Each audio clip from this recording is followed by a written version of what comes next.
Welcome and welcome back, everybody, to the OK Grognard Show. Today is Monday, October 16th, 2023, just after 10 a.m. Central in beautiful Lake Geneva, Wisconsin. We're taking a look back at this last weekend, which was the Dragon Days Fantasy Festival here in Lake Geneva. It was the first year of this festival. Paul Stormberg was spearheading it as part of the Gygax Memorial Fund. And I see George and Vince in the chat there. Thanks for dropping in, guys. I hope you had a good time checking out the festival if you got the chance. I saw some pics from Vince, so I know he was there. I don't know if George made it up. It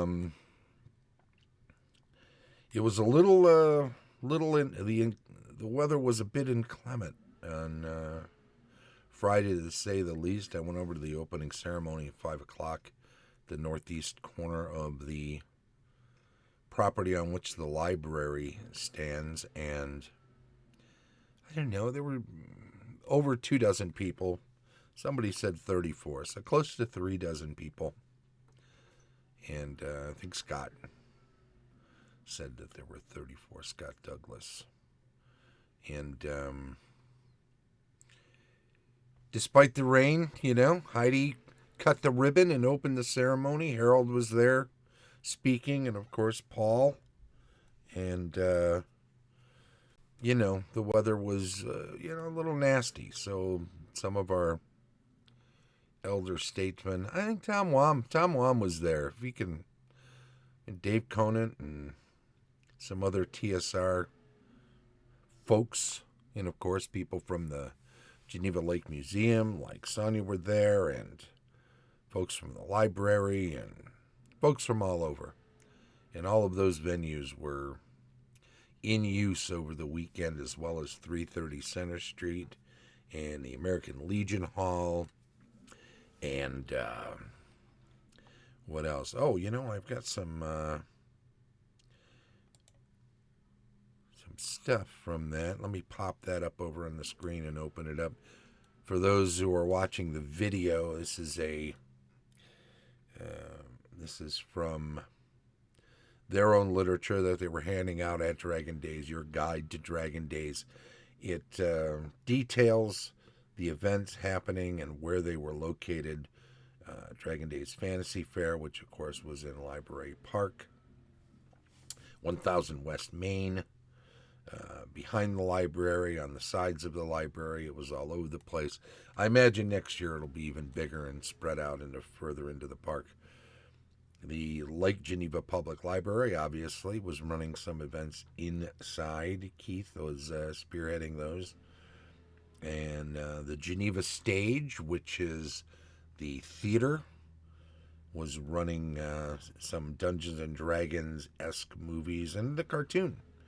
They were squeezing in chunks of cartoon between the movies to kind of keep their time slots filled and have stuff to run in between. Horticultural Hall, lots of gaming over there on Sunday, which I sadly missed, but I know Vince got some very good pictures of that, which were wonderful. The American Legion Hall, I was able to get over there on Saturday when that was happening, and enjoyed getting some pictures there. Alex Gygax, Dave Conant, Tom Wam, others from around. Jeff Easley was there selling prints, and Red was showing her RPG to writers sort of system that she has been sharing with people, a way of helping people become writers who utilize RPGs as a creative impetus, if you will. The birthplace of D&D, 330 Center Street. There was quite a bit of chainmail happening over there. I was not available to pop in and take pictures there, though, when that was happening, but I saw Vince got some pictures and others too. of the sand table in the basement with those miniatures. I think they're 54 millimeter Miralton, if I'm pronouncing that correctly. Originally, from back in the day, they used those miniatures. And Geneva Lake Museum. I did get by there and got some nice pictures of the Gary Gygax exhibit, the Wizard of Lake Geneva exhibit over there. They're calling it a preview, but it looked pretty full to me. I know they have a couple of things that they're planning on adding. They spoke of having one of the pillars was going to include some markings on it showing the different sizes of monsters, so you could stand up there and say, oh, look, I'm a lot bigger than a pixie, but I'm smaller than a troll. And good. That'll be fun, not just for kids, but I'd enjoy it too. So that'll be a fun addition to exhibit. But exhibits are like that. They will continue to evolve and add more to them as they get more ideas to make it even more well-rounded. And, of course, as they get a chance to collect more donations as people want to display things there. They talk here on the back of their flyer that they used for the guide to the festival, more about each of the locations in the history of Gary Gygax, and of course they have information on their plans for the Gygax Memorial Project, which of course this is just all one big project, really. Dragon Days, the 330 Center Street dedication as the birthplace of D&D. A couple weeks ago, a month ago, we had both the Bench Memorial in Library Park, and we had the